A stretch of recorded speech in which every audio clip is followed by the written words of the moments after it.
Hello दोस्तों, welcome to math Guru. NIS DElEd से related कुछ इम्पोर्टेंट अपडेट है, खासकर वेस्ट बंगाल और बिहार के अभ्यर्थियों के लिए। बात करूं वेस्ट बंगाल का, तो जैसा कि आप लोगों को पता है 4/2/2025 को कौशिक दास वाला केस सुप्रीम कोर्ट में लिस्टेड है और कई बार ट्राई करने के बाद भी इस केस को जो है जल्द हेयरिंग नहीं कराने पाए, जिसका वजह से अब लग रहा है कि इस केस का हेयरिंग हमें 4 तारीख को ही देखने को मिलेगा। लेकिन इसी बीच में 2 आईए इस केस में फाइल किया गया है। एक 17/1/2025 को संतोष कुमार के द्वारा ये आईए फाइल किया है। अगर आप लोगों को याद हो, बिहार के जो रेगुलर डीएलएड वाले हैं जिन्होंने हमारे अगेंस्ट में एक केस फाइल किया था विश्वनाथ सर वाले केस में, उसमें भी जो है जो रेगुलर डीएलएड के एओआरओ थे वो संतोष कुमार ही थे। तो शायद ये उनके द्वारा ही किया गया। मैं 100% श्योर नहीं, मैं शायद लगा रहा हूँ, क्योंकि जो इसका पहले इनके द्वारा केस फाइल किया गया था रेगुलर डीएलएड के द्वारा, वो संतोष कुमार के द्वारा ही फाइल किया गया था। वहीं 23/1/2025 को भी कौशिक दास वाले केस में एक आईए फाइल किया गया है। हालांकि ये आईए मुझे जहां तक जानकारी है वेस्ट बंगाल के एनआईएस डीएलएड के कैंडिडेट के द्वारा ही किया गया है, जो लोग इस केस में अभी तक जुड़े हुए नहीं थे और अब जो है इनडायरेक्टली ये वो लोग इस केस में जुड़ना चाहते हैं, ताकि अगर आने वाले कल में कोई पॉजिटिव रिजल्ट या ऑर्डर मिलता है इस केस के थ्रू तो उनको भी नौकरी हो सके। लेकिन इसी बीच में एक और बड़ा अपडेट वेस्ट बंगाल से ये है कि जैसा कि आप लोगों को पता होगा, एक और केस जो कि एनआईएस डीएलएड से ही रिलेटेड है, जिसका लगातार मैं अपडेट आप लोगों को दे रहा हूँ, केस नंबर 21287/2023। हालांकि ये केस डायरेक्ट एनआईएस डीएलएड का नहीं है, ये केस 20-22 रेगुलर डीएलएड वाले लोगों का है। वेस्ट बंगाल सरकार ने ऐसे अभ्यर्थियों को भी 2022 रिक्रूटमेंट प्रोसेस में पार्टिसिपेट करने का नोटिस दे दिया था, जिनका डिग्री अभी तक कंप्लीट नहीं हुआ था। अभी तक मतलब जिस इंटरव्यू का जब डेट इशू किया गया था उस समय तक उनका डिग्री कंप्लीट नहीं था, लेकिन उन्हें भी जो है इंटरव्यू में अलाउ किया गया था। इसी को लेकर सारा का सारा मामला कलकत्ता हाई कोर्ट में जाता है, जहां से 20-22 रेगुलर डीएलएड की हार होती है। उसके बाद से ये पूरा का पूरा मैटर सुप्रीम कोर्ट तक जाता है और इस केस का भी हेयरिंग 4/2/2025 को लिस्टेड है। तो इनके द्वारा जो है 21 तारीख को एक आईए फाइल करके खास करके रिक्वेस्ट किया गया कि 4/2/2025 को जो लिस्टेड डेट दिखा रहा है अभी तक इस केस का, उसको डिलीट ना किया जाए, क्योंकि अभी तक ये जो डेट है वो कंप्यूटर जनरेटेड डेट है।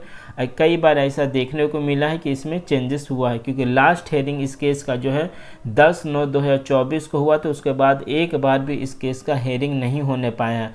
और वेस्ट बंगाल 2022 का जो रिक्रूटमेंट प्रोसेस का पैनल का मियाद है वो 31 जनवरी को ख़त्म हो रहा है।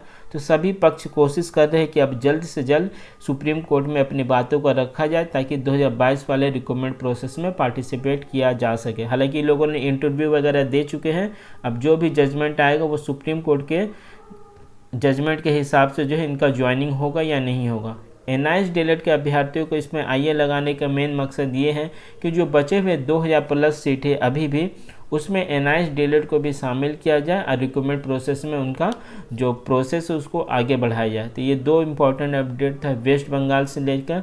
मेरा पर्सनल तौर पर यही सजेशन रहेगा, क्योंकि अभी तक कौशिक दास वाला केस से कुछ खास आउटपुट निकल के नहीं आया है, तो थोड़ा सा अगर स्ट्रेटेजी चेंज किया जाए और ख़ास करके मनदीप कालेरा सर को इस केस में अगर इन्वॉल्व किया जाता है तो मेरे हिसाब से ज़्यादा बेहतर रहेगा और कुछ ना कुछ हमें रिजल्ट देखने को मिल सकता है। वहीं बात करूँ बिहार का, जैसा कि आप लोगों को पता है बिहार में जो है ऑलरेडी डॉक्यूमेंट वेरिफिकेशन 21 तारीख से चल रहा है। तो सिर्फ एक डिस्ट्रिक्ट को छोड़कर लगभग सभी डिस्ट्रिक्ट में जो है मुझे जहाँ तक जानकारी मिली है एनआईएस डीएलएड का डॉक्यूमेंट को वेरीफाई किया जा रहा है। हालांकि उनके डॉक्यूमेंट वेरिफिकेशन के पास एक डॉट बोल के एक वर्ड का यूज़ किया जा रहा है, जिसका जानकारी दीपक सर ने आप लोगों को दिन में ही दे दिया था।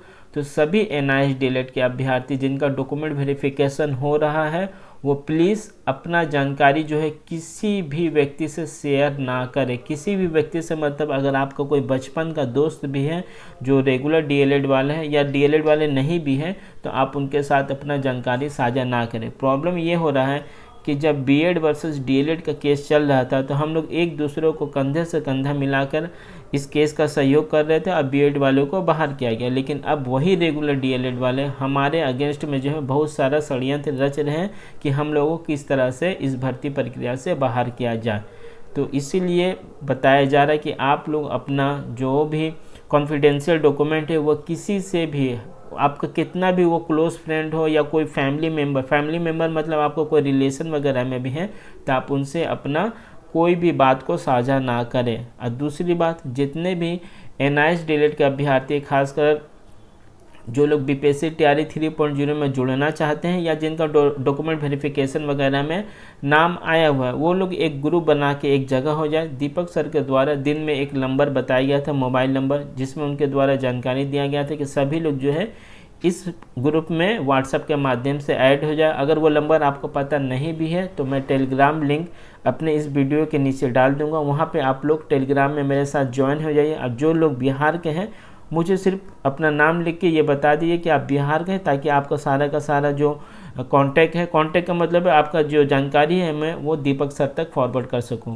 तो आप लोगों को ये करने का मकसद ये है कि आने वाले कल में कानूनी लड़ाई हमें लड़नी होगी, क्योंकि अभी तक बिहार सरकार ने किसी भी तरीका का कोई भी नोटिस इशू करके NIST DELED को अलाउ नहीं किया है। जिस तरह से बिहार सरकार ने NIST DELED को BPSC तैयारी 3.0 का जब फॉर्म फिलअप किया जा रहा था, एक अलग से नोटिस इशू करते हुए NIST को बाहर किया था, तो जब अब हमारे पक्ष में जजमेंट आ चुका है तो अभी तक बिहार सरकार के द्वारा कोई भी कदम नहीं उठाया गया है।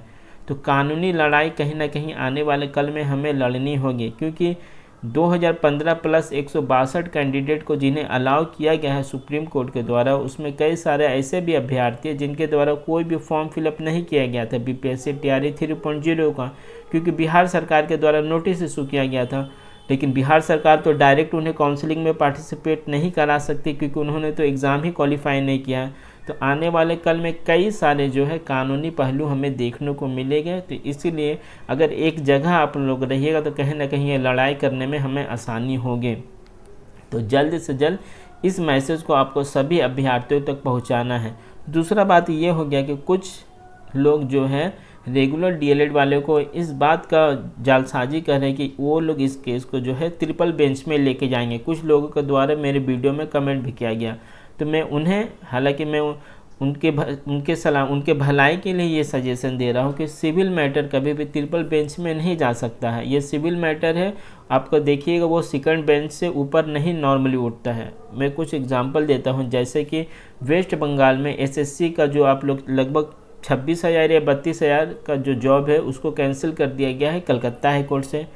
वेस्ट बंगाल प्राइमरी का लगभग 36,000 जो पैनल है उसको पूरी तरीक़ा से कैंसिल किया गया है कलकत्ता हाई कोर्ट से। ये दो मामले में बता रहा हूँ, दोनों का दोनों जो है CGI के बेंच पे लिस्टेड है, जो कि डबल बेंच में, जिसको मेन जो है CGI है, इनके साथ एक और जज जो है इस केस को देखते हैं। तो इतना बड़ा मैटर होने के बाद भी जो है डबल बेंच से ऊपर इस केस को नहीं लेके जाया जा सकता, क्योंकि ये पूरा का पूरा सिविल मैटर है। लेकिन उसके बावजूद भी अगर आप लोगों को अपना पैसा को जो है दूसरे व्यक्ति को देना है पर्सनल यूज़ के लिए तो आप लोग दे सकते हैं, लेकिन मैं रेगुलर DLED का कभी भी आपका विरोधी नहीं रहा हूँ। मैं जो सही बात रहा है, ये ज़रूर सही बात है कि मैं NIST के पक्ष में हमेशा से वीडियो बनाता हुआ आया हूँ, लेकिन मैं कभी भी रेगुलर DLED के विरोध में किसी भी तरीक़ा का कोई बात नहीं करता। तो इससे आप लोगों को समझना चाहिए कि मैं आपके अगेंस्ट में नहीं हूँ, लेकिन उसके बावजूद भी आपको किसी तरीक़ा का अपने तरफ से प्रयास करना है तो आप कर सकते हैं। आपका कानूनी राइट है कि आप सुप्रीम कोर्ट हो या हाई कोर्ट हो हमारे अगेंस्ट में जा सकते हैं। लेकिन मेरा एक जो सजेशन था, जो लोग आप लोगों को ये बोल रहे हैं कि आपको ट्रिपल बेंच में ले जाएंगे इस केस को या 5th बेंच में इस केस को ले जाएंगे, तो नॉर्मली इस तरह से नहीं होता। 5th बेंच में तो एकदम जो बात करें एकदम बेवकूफ़ी वाला बात है, क्योंकि जो अगर कॉन्स्टिट्यूशनल से रिलेटेड कोई मैटर रहता है तभी वो 5th बेंच में जाता है। तो अब आपके क्या समझ है, मैं तो उसमें नहीं कुछ कह सकता हूँ, लेकिन एक जो छोटा जानकारी यही था कि ये सिविल मैटर है और सिविल मैटर जो है डबल बेंच से ऊपर नहीं जा सकता है। बाकी आप अपने समझदारी से जो काम करना है कर सकते हैं। तो ये कुछ इंपॉर्टेंट अपडेट था NIST DLED से रिलेटेड। NIST से रिलेटेड कोई नया अपडेट आएगा तो मैं आप लोगों को देने का कोशिश करूँगा। चैनल पर नए हैं तो चैनल के साथ बने रहें। Thank you.